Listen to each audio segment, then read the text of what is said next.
Hello everyone, welcome back. I'm Miriam from Pain Outside the Box, and today I'm going to discuss something very important for people with chronic pain or anxiety.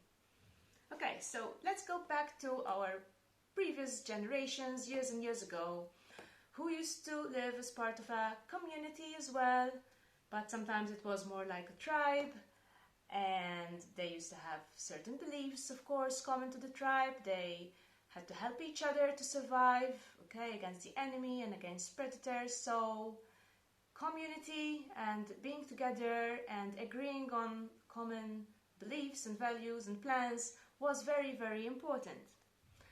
In the past, if someone didn't agree with the rest of society, he or she could be banished from the tribe.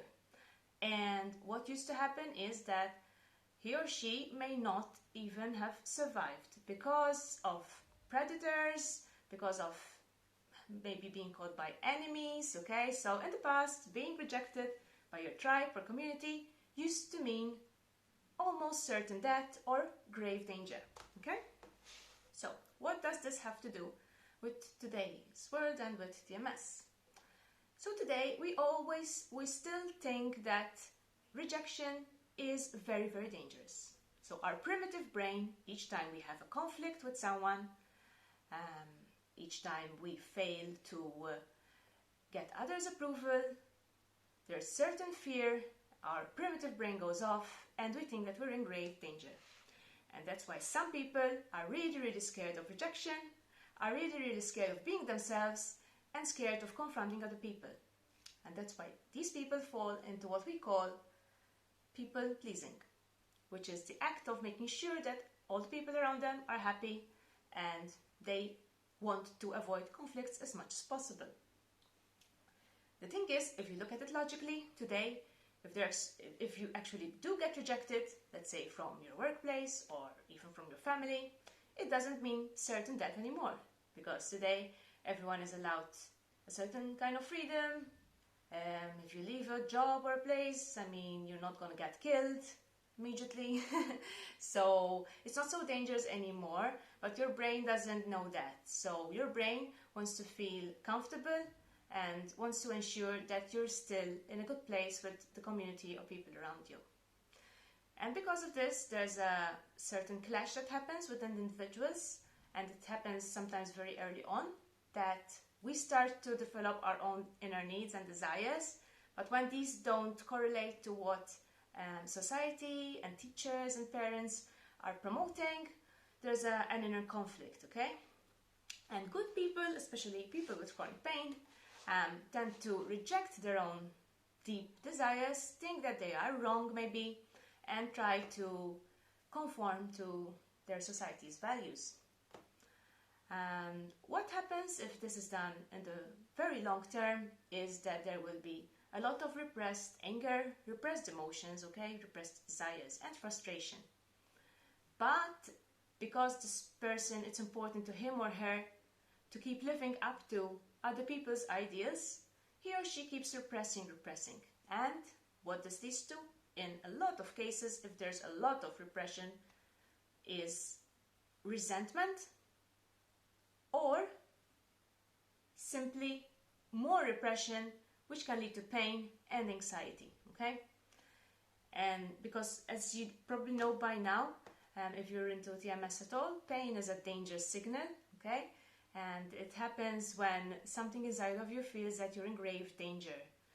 So if you've been building up that anger, you're not even aware of it because you are constantly justifying other people's values and ignoring your own, okay?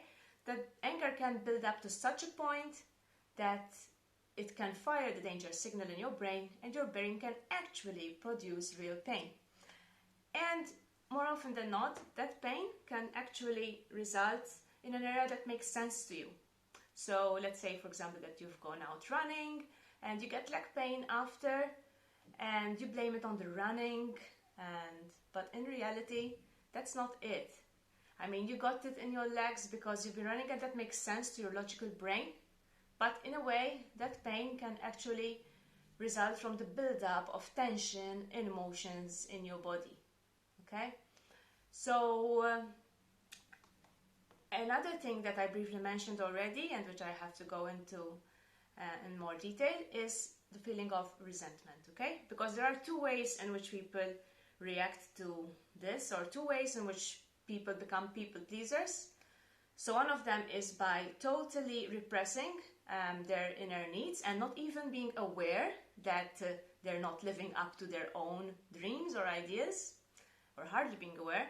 And the second one is building resentment, okay, towards a person or persons.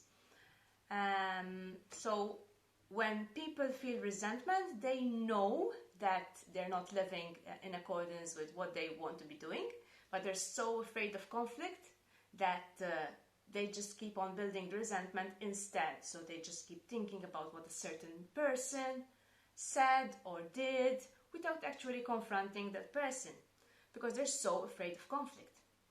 And this can blow up, okay? I mean, a lot of people will just keep thinking day after day about this situation. They might even forget this person's other good quality. They might, for example, if it's a partner, they might be thinking, oh, how I wish I was with someone else who shared my same dreams. And they continue to build this resentment, which can actually lead to depression. The other person then will actually feel this as well, and it can create more relationship problems. So in reality, resentment is a very, very bad feeling, okay? Which is kept alive in a lot of people who are scared of opening up, speaking up, and trying to change the situation in that way. Let's also take another example. Let's take the example of someone who values time with family, for example, and connection with family, but this someone is working a, 50 or 60 hour week at work, but just because he or she is scared of asking for less hours at work, he or she continues to live in conflict with his or her ideals. So her priority is to spend more time with her family, but because she's scared of confronting the company, her boss, whatever, and asking for something, she continues to live in conflict with this priority, okay? And that creates a lot of internal anger. And sometimes also resentment towards the boss and the company and whatever. So it's these things that you sort of have to be aware of when you undertake TMS work, okay? You have to be aware, first of all, that, as we said in the beginning, rejection or conflict doesn't mean the end of the world to you, okay? Most of the times you'd be surprised at the solutions out there when you actually do speak up, because I noticed this in people. They think that something or someone really can't be changed, and because of that they just keep their feelings to themselves. They never speak up, and then in reality, when they actually do take action finally, it's a brave move, by the way, they realize that it wasn't so difficult after all. They realize that maybe the other person will understand them. They can make a compromise. Or, I don't know, for example, in the case of the job, they might actually be such great workers that their boss is all too happy to accommodate them, even with less hours. So you'd be surprised at the solutions that are out there if you actually get over this fear of conflict and speaking up. Okay? So, what other things can you do? Let's say that you are sure that you can't change this person for whom you're building resentment towards, or you can't change this company, for example, where you're working. Well, one of the things you can do in the case of a person is to actually write something we call an unsent letter, which is a TMS technique I like to recommend. And in this letter, you just address it to this person. You're not really going to send it to him or her, and you can express exactly how he or she has made you feel, okay? And you can be totally honest, you can be rude if you want to, and then in the end you would kind of take a decision. So you would either say, okay, but now I forgive you and I'm gonna move on, or you just can say like, and that's it, I'm gonna move on because now I know better, or something like that. And that creates a sense of closure in your mind, okay? And it can really help with overcoming resentment. Another thing is that you can start looking at this person a bit more logically, okay? If there's something that's still bothering you, yes, you can discuss it without being, without feeling that you're gonna attack someone. It's not with that feeling of, attack that we want to speak to someone, but just speak about how this has made you feel, and be calm, okay? Find a good moment. The other way, when you really can't change a situation or a person, is to actually be very courageous and turn away from the situation. So in the case of the job, for example, if you know for sure that you can't be working less hours with that company, or if you've tried and they've said no, well, one of the things you can do is to start looking for another job. Again, some people think that some things are impossible, but you would be amazed at how easier it is than you initially think, okay? That there are solutions out there for those who actually take the steps towards change, okay? It's all about changing the way we've been reacting so far, okay?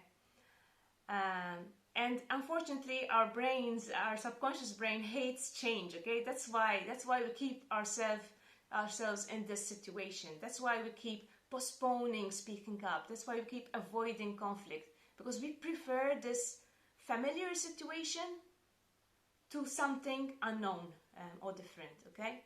Because change is not easy, of course. All right. One important thing is obviously to be aware. If you're not even aware that you're repressing certain feelings and emotions, it's very important to get clear on your values and your priorities, okay? And it's also very important to be aware, let's say, even if you're avoiding conflict with someone else, be aware of the way you might be justifying other people's views over yours, okay? To give an example, for example, let's say that your partner doesn't want to go on holiday, but you really feel that you ought to go on holiday, okay? And you might be constantly defending his theory to yourself and saying, yeah, he's right, we need to save up, yeah, he's right, it's a waste of money, whatever. But what you're feeling really inside of yourself is that need, that wish, that desire to go on holiday. So this isn't going to help at all, because you're still going to create that internal anger, okay, within you. You can't just silence that inner child, you call it, okay? So in this case, it's very important to be aware of how you may have been defending others' ideas, okay, for the sake of avoiding conflict, okay? And believe me, this resentment, this fear of conflict is one of the main causes of depression in people. And if you know anything about chronic pain and TMS, it's the depression and the sadness that comes first, and the pain that comes second, okay? It's not the other way around. So over the next days, I really encourage you to move your attention away from pain and more towards all these other issues, more towards what you really want from life, what you really wanted and didn't get in the past, okay? And start getting clear on your values and priorities. And if there are any unspoken feelings, find a way to either speak out if the person is still very much a part of your life, or to seek change, okay? 2021 is just around the corner, so it's a good time to reevaluate our priorities and to take action where we haven't yet. And before I leave you, I'm just going to announce that next week we're gonna be launching a DIY pain program, which is gonna be a 25-day program which you can follow totally on your own on a PDF with an integrated workbook, and it will get you through all the stages of TMS with lessons on how pain is generated and kept alive in the body. It will make you very much aware of how you've been keeping pain alive, of any false beliefs you've been carrying around, and it will teach you all the tools that you need to know to overcome chronic pain for good, okay? So that's the aim behind it. It took us a lot of research, a lot of thought to include all of the most valuable teachings on it, so that a person can get from A to B in the fastest way possible, and so that we covered every topic, including resentment, including repressed emotions, including how you can induce the relaxation response, how you can visualize for pain-free, how you can meditate for pain-free, and so much more. And it breaks it up into 25 lessons so you won't get overwhelmed. Okay, so there will be more announcements on that soon. In the meantime, I wish you all the best and have a nice week. Bye bye.